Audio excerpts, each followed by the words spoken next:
today's lesson, we're going to be talking about the power of prayer, and prayer specifically. But if we can start this off with a word of prayer, that would be good. So, dear Lord, I thank you for this day, and I thank you for allowing me this opportunity, dear Lord. I pray that you allow me to be a microphone for you and your word, dear Lord, that I can just share your word with other people, dear Lord. And I don't know who's going to reach out there, dear Lord, but open everyone's hearts to this, dear Lord. If they need this message, dear Lord, I pray that it's receptive in their hearts. I pray this in your name. Amen. So, has anyone ever heard the saying, a soul without prayer is the equivalent to a lung without air? I've heard that saying. I've heard that saying. And all too often I hear Christians basically being like, I ask them about their prayer life, and they're like, I don't have a prayer life. Why would I need to pray? And I mean, they don't obviously say that, but they're like, I don't have a prayer life. So I'm going to read this quote by Matt Slick. It says, prayer is the practice of the presence of God. It is the place where pride is abandoned, hope is lifted, and supplication is made. Prayer is the place of admitting our need, of adopting humility, and claiming dependence upon God. Prayer is the needful practice of the Christian. Prayer is the exercise of faith and hope. Prayer is the privilege of touching the heart of the Father through the Son of God, Jesus our Lord.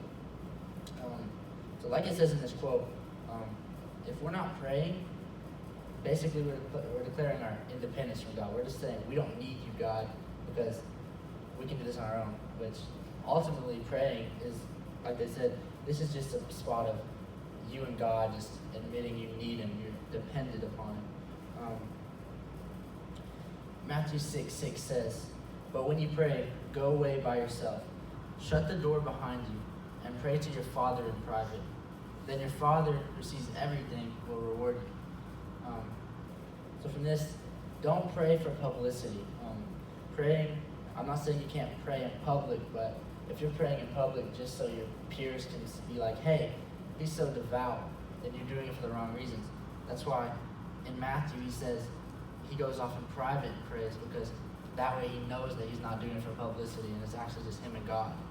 So my first question for you guys is, how's your prayer life? Are you only praying in church to show your fellow Christians that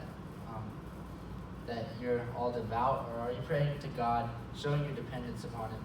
Because in a way, if we're praying just for publicity, then we're still declaring our independence from God, basically saying, this prayer is about me and it's not about you.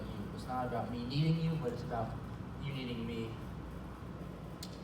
So Matthew 6, verses 8 through 10 says, don't be like them, for your Father knows exactly what you need, even before you ask Him.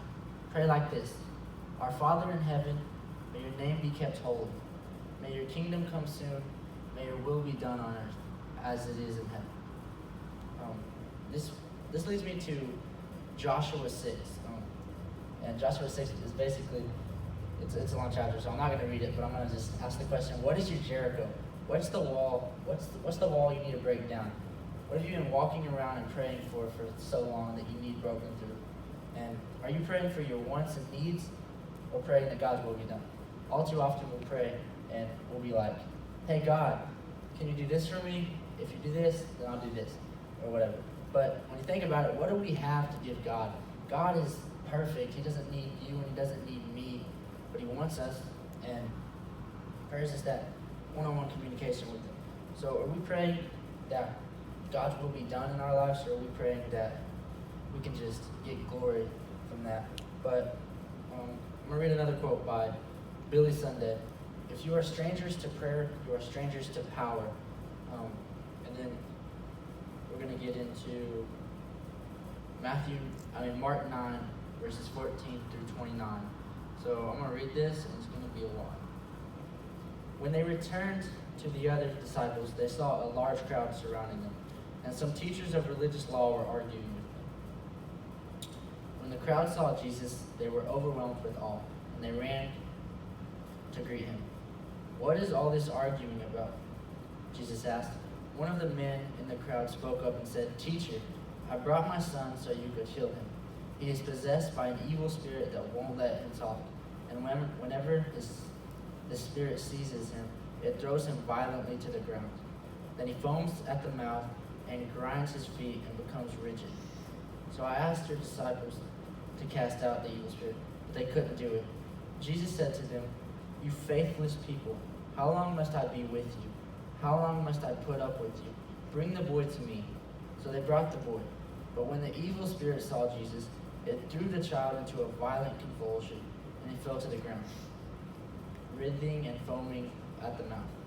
"How long has this been happening?" Jesus asked the boy's father. He replied, "Since he was a little boy. The spirit often throws him into the fire or into water, trying to kill him. Have mercy on us and help us, if you can." "What do you mean, if I can?" Jesus asked. "Anything is possible if a person believes." The father instantly cried out, "I do believe, but help me overcome my unbelief." When Jesus saw that the crowd of onlookers was growing, he rebuked the evil spirit. "Listen, you spirit that makes the boy unable to hear and speak," he said, "I command you to come out of this child and never enter him again." And the spirit screamed and threw the boy into another violent convulsion and left him. The boy appeared to be dead. A murmur ran through the crowd as people said, "He's dead." But Jesus took him by the hand and helped him to his feet, and he stood up. Afterward, when Jesus was alone in the house with his disciples, they asked him, "Why couldn't we cast out that evil spirit?" Jesus replied, "This kind can only be cast out by prayer." So from this, if Jesus, the Son of God, says, "I need prayer for this thing, it has to be cast out by prayer," then who are we to think we can overcome Satan on our own? Satan's stronger than us, he's fast, he's everything more than us, he's faster than us, he's smarter than us, he's just better than us.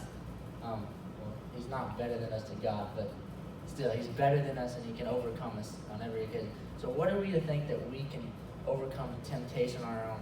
We need to turn to prayer, we need to turn to God and give it to Jesus, because that's truly the only way to overcome that.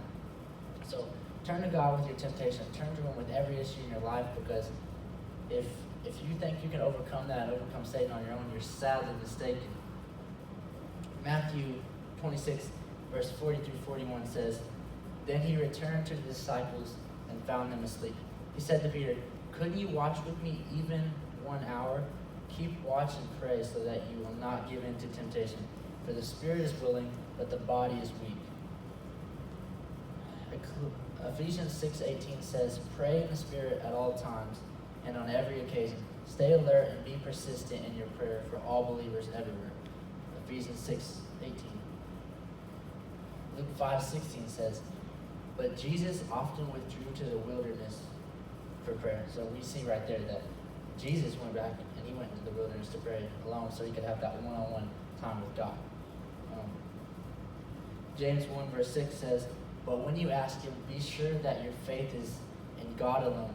Do not waver, for a person with divided loyalty is as unsettled as a wave of the sea that is blown and tossed by the wind."